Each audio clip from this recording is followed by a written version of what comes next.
നമസ്കാരം. ആദ്യം തന്നെ എത്താൻ വൈകിയതിൽ ഒരുപാട് സോറി. ഞങ്ങളെല്ലാവരും ഇന്ന് രാവിലെയാണ് എത്തിയത് ദോഹയിൽ നിന്ന്. ഇപ്പോൾ പലരും എയർപോർട്ടിൽ നിന്ന് അവരുടെ വീടുകളിൽ പോയി റെഡിയായൊക്കെ വരാനുള്ള താമസമായിരുന്നു. അതിന് കാത്തിരുന്നതിന് താങ്ക് യു സോ മച്ച്.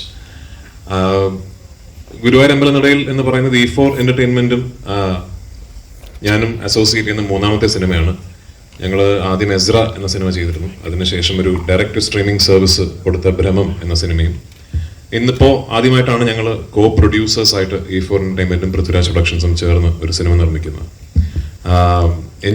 എന്നെ സംബന്ധിച്ചിടത്തോളം ഒരു ഹോം കമ്പനി പോലെ എനിക്ക് പൃഥ്വിരാജ് പ്രൊഡക്ഷൻസിന് വേണ്ടി ഒരു സിനിമ ചെയ്യുന്ന പോലെ തന്നെയാണ് E4 വേണ്ടിയും. അത്രയും ഒരു ക്ലോസ് അസോസിയേഷനാണ് മുകേഷ് സാറും ഞാനും, സഞ്ജയ്, സാരഥി, വിവേക് ഇവരെല്ലാവരുമായിട്ട്. ഈ കഥ ഞാൻ കേൾക്കുന്നത് കുറച്ച് വർഷങ്ങൾക്ക് മുമ്പാണ്.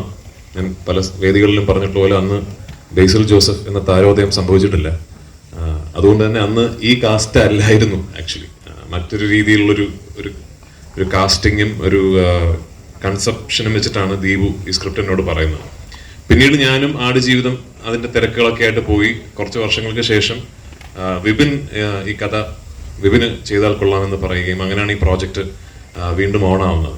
അതിൽ വിപിൻ വരുത്തിയ ഒരുപാട് മാറ്റങ്ങളുണ്ട് ഈ സ്ക്രിപ്റ്റിലും ഒക്കെ തന്നെ. അതിലേറ്റവും വലിയ മാറ്റം ഈ ഒറിജിനലി പറഞ്ഞ കാസ്റ്റിങ്ങിൽ നിന്നും ഈ രണ്ട് കഥാപാത്രങ്ങൾ ബേസിലും ഞാനും ചെയ്യുക എന്നുള്ളതാണ്. അപ്പൊ സ്വാഭാവികമായിട്ടും ഈ രണ്ട് കേന്ദ്ര കഥാപാത്രങ്ങൾ മാറുമ്പോൾ ചുറ്റും നിൽക്കുന്ന എല്ലാ ആക്ടേഴ്സിന്റെയും കാസ്റ്റിംഗ് മാറേണ്ട ഒരു ആവശ്യം വരും.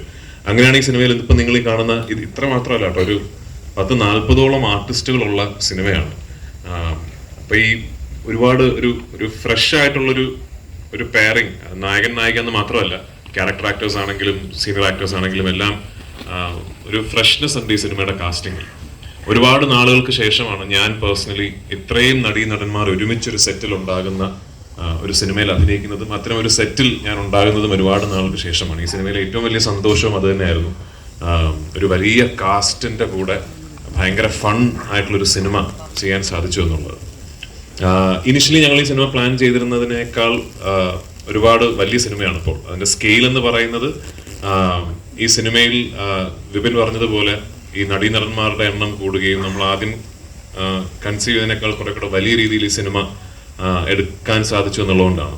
പക്ഷെ ആസ് പ്രൊഡ്യൂസേഴ്സ് മുകേഷ് സാറിനും എനിക്കും ഈ അവസരത്തിൽ വിപിനും വിപിന്റെ ടീമിനോടും, അതായത് വിപിൻ പറഞ്ഞ പോലെ കുറെ പുതിയ ആൾക്കാരാണ് ഈ ടീമിൽ കൂടുതലും ഉള്ളത്, ആ ടീമിനോടുമാണ് നന്ദി പറയേണ്ടത്. കാരണം ഒട്ടും സ്ട്രെസ്ഫുൾ അല്ലാത്ത, വളരെ എൻജോയ് ചെയ്ത് വേറെ ഒരു ടെൻഷൻസും ഇല്ലാതെ തീർന്ന ഒരു ഷൂട്ടിംഗ് പ്രോസസ്സാണ്.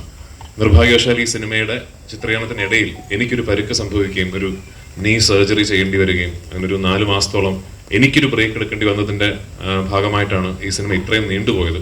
അല്ലെങ്കിൽ ഇതൊരു 1 വർഷക്കാലമൊന്നും നീണ്ടു നിൽക്കേണ്ട ഒരു പ്രോസസ് ആയിരുന്നില്ല. എന്നിരുന്നാലും ഇന്നിപ്പോൾ ഭംഗിയായിട്ട് ഈ സിനിമ ചെയ്തു തീർക്കാൻ സാധിച്ചു. ഈ 16-ാം തീയതി ലോകമെമ്പാടുമുള്ള തിയേറ്ററുകളിൽ ഒരു വലിയ റിലീസായി ഈ സിനിമാ പ്രേമികൾക്ക് മുമ്പിൽ എത്തുകയാണ്. നിങ്ങളുടെ എല്ലാവരുടെയും അനുഗ്രഹവും പ്രാർത്ഥനയും ഈ സിനിമയ്ക്ക് ഇപ്പോൾ ഉണ്ടാവണം. Thank you so much.